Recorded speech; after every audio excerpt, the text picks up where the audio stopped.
மீன ராசியில் பிறந்த உங்களுக்கு இந்த வாரம் உங்களுடைய ஃபினான்ஷியல் பொசிஷன் பரவாயில்ல.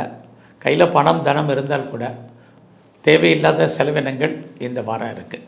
ஒன்று, உங்களுடைய இளைய சகோதர சகோதரிகளுக்காக செலவு பண்ணுவீங்க, அல்லது மனைவிக்காக செலவு பண்ணுவீங்க, இல்லைன்னா உங்கள் அத்தைகள் இருந்தால் அத்தைக்காக செலவு பண்ணுவீங்க.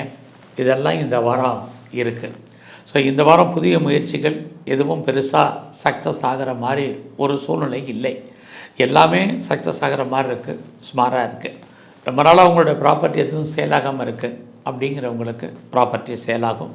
ஏன்னா இது பங்குனி கடைசி சித்திரை மாத பிறப்பில் இந்த வாரம் அமைகிறதுனால சொத்துக்கள் பேச்சுவார்த்தைகள் அக்ரிமெண்ட் போடுறதுக்கான சூழ்நிலைகள், அட்வான்ஸ் போடுறதுக்கான வாய்ப்புகள் உண்டு.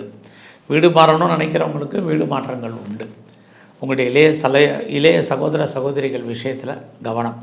உங்களுடைய நெருங்கிய உறவினர்கள் உங்களை விட்டு பிரிஞ்சிருப்பதற்கான வாய்ப்புகள் உண்டு. அவர்களால் நன்மையும் உங்களுக்கு இருக்குது. எதிர்பாராத பயணத்தால் நன்மை. உங்களுடைய எண்ணங்கள் சிந்தனைகள் செயலாக்கம் பெறுவதற்கான வாய்ப்புகள் இது எல்லாமே இந்த வாரம் இருக்குது. ஸோ இந்த வாரம் உற்பத்தி சார்ந்த துறைகளில் நீங்கள் இருந்தீங்கன்னா அதுக்கு தகுந்த சேல்ஸ் இருக்குது. ஆனால் ப்ராஃபிட் குறைவு. ஒருவேளை நீங்கள் மேனுஃபேக்சரிங் லைனில் இருந்தாலும் அதுவும் சுமாரான பலன். இந்த வாரம் நீங்கள் சொந்த தொழில் பண்ணிகிட்டு இருந்தீங்கன்னா தொழில் தகராறு, தொழில் நிச்சயமற்ற தன்மை.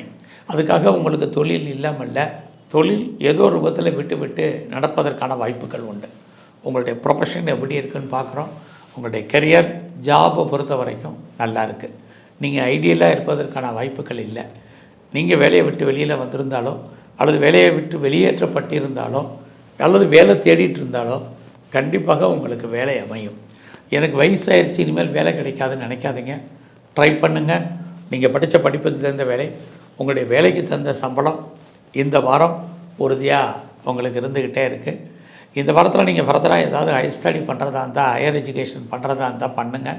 ஹையர் எஜுகேஷனுக்காக அதர் ஸ்டேட்டோ அதர் கண்ட்ரியோ அப்ராடோ போகணும்னு நினைக்கிறவங்களுக்கு அதற்கான வாய்ப்புகள் இருக்குது. ஃபர்தராக நீங்கள் ஏதாவது பிஹெச்டி பண்ணுறீங்க அல்லது ரிசர்ச் பண்ணுறீங்க, பண்ணுங்கள். பிஆருக்கு அப்ளை பண்ணியிருக்கேன், க்ரீன் கார்டுக்கு அப்ளை பண்ணியிருக்கேன், சிட்டிசன்ஷிப்புக்கு அப்ளை பண்ணியிருக்கேன் கண்ட்ரியில் அப்படின்னு சொல்லி எதிர்பார்த்து காத்திருக்கிறவங்களுக்கு அது வருவதற்கான வாய்ப்புகள் உண்டு. இந்த வாரம் முழுவதும் முருகனுடைய தரிசனம், குறிப்பாக சனி பகவானுடைய வழிபாடு பண்ணிட்டு வாங்க. மிகப்பெரிய மாற்றம், முன்னேற்றம் உங்களுடைய வாழ்க்கையில் அமையும். நன்றி, வணக்கம்.